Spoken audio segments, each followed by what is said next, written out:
Entirely constructed of metal. I can guarantee you, this Moondrop PAVANE here is on the heavier side. Almost 11 gram. Especially if you put something like an earpad on top of it. Without the earpad, probably you're going to get around 10.5, 10.2 gram each side. If you are sensitive to heavy flathead earbud, you're going to feel the weight of this. Especially after wearing it for at around almost 1 hour, you're going to feel it.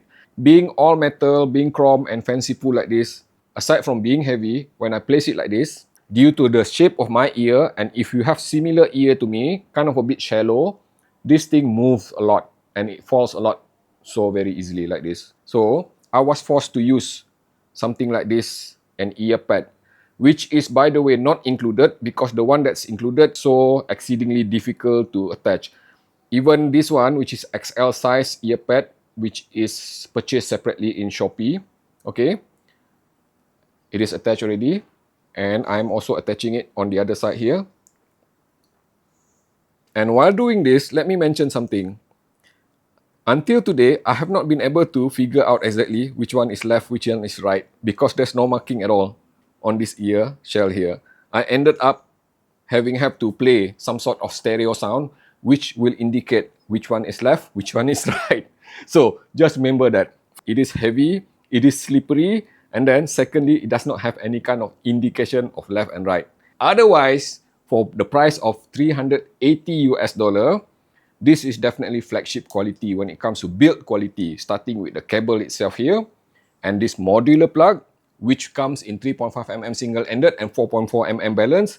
And what you're going to find inside, premium 13.5mm single dynamic driver with the sensitivity rating at 117 dB and also the impedance rated at 26 ohm. So you might be wondering, with that kind of configuration, does it mean that this thing is easy to drive? And my simple answer is no. This thing will need power in order to run properly. I started with my Sony Xperia 1 Mark IV here, which is a very weak source. And I was able to use the 3.5mm single-ended termination. But I need to crank up the volume all the way to 90 to 95%. 95 out of 100 in order to get proper listening headroom. That is an indication, at least for the headroom itself, you're going to need power. And on top of it, the sound itself is just simply uninspiring at best, because it sounded kind of a bit thin, kind of a bit lean, kind of a bit bright. There's not enough power. Once I start scaling it up with something like Venture Electronic Devastator, which is 2 VRMS by the way, 4.4mm balance, then I started to hear the kind of sound which is supposed to be emitted by this PAVANE here. And of course, the very best performance, once I attach it to something exceedingly powerful like this iBasso DX340, which offer in excess of 1250 milliwatt of power. Then I would say that if you want to get 100% out of this PAVANE, definitely you're going to need to feed it with power.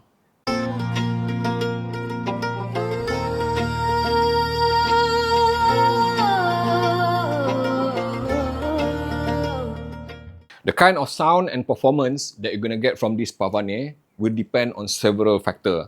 I have already mentioned that it needs power, otherwise it will be underwhelming. Secondly, synergy factor.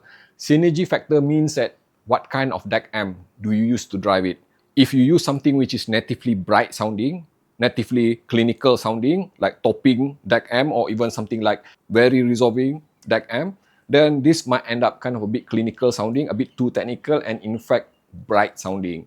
I would highly recommend that you use this PAVANE with something like this iBasso DX340 here, which happen to run tube amplifier module. I am currently reviewing this, and also, of course, we have several other tube amplifier which are considered as being warm sounding, something like iBasso Nunchaku, X-Duo XD05T, Kain N3 Ultra, which is also a tube amplifier, or even Onyx Alpha X1, which can be considered as very analog, warm sounding kind of DAC amp.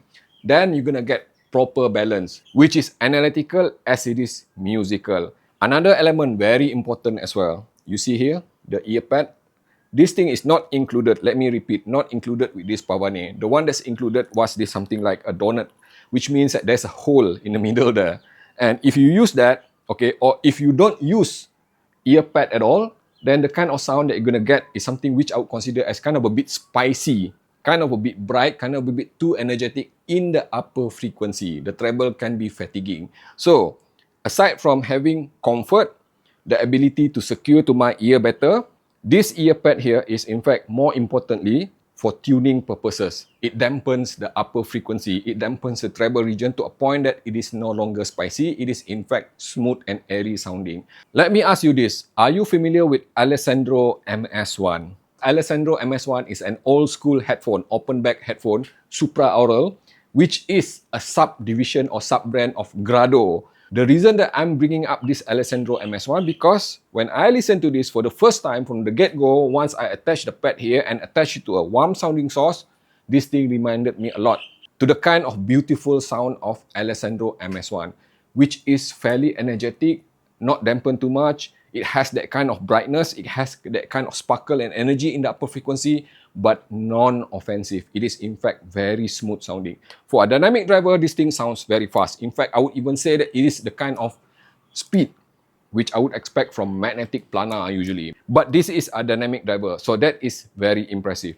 And secondly, with the kind of speed and resolution, with the pace, rhythm and timing, you can expect good technicalities, meaning that it can resolve really well complex passages, layering, separation, details, macro and micro detail, everything. In fact, it does not sound like a typical flatbed earbud, which simply means that technically, this Pavane is exceedingly very well tuned with technicalities.